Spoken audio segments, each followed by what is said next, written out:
the actual Risorius muscle is inserted into the fascia around the masseter.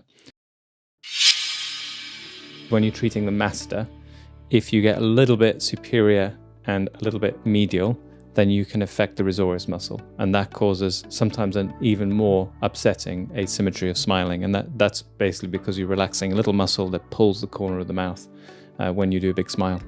So what can we do to avoid that?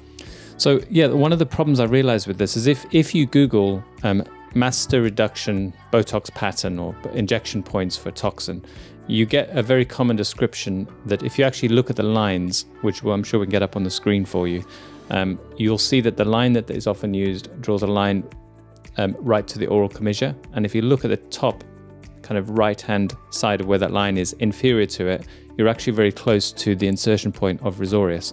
And I know from training clinicians that when you see them in practice trying to implement these things, it's only 0.5 centimeter to centimeter different, and you're right in the Risorius. So I don't like using that line. In fact, I use a different line, which is to really line up with the mental crease. So you're treating the lower third of the masseter muscle, but my boundary is the mental crease, and that takes you away from that insertion point of Risorius, which I think is likely to reduce the number of side effects of the smile being affected with a toxin treatment in masseter.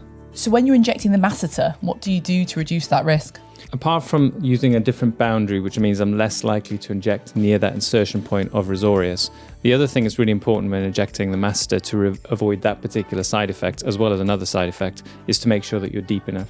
So if the actual Risorius muscle is inserted into the fascia around the masseter, so it's relatively superficial. And so if we make sure we're deep, that's the second thing you can do. So we need to be inferior to it, and too deep to actually hit the Risorius is an effective way of reducing that risk.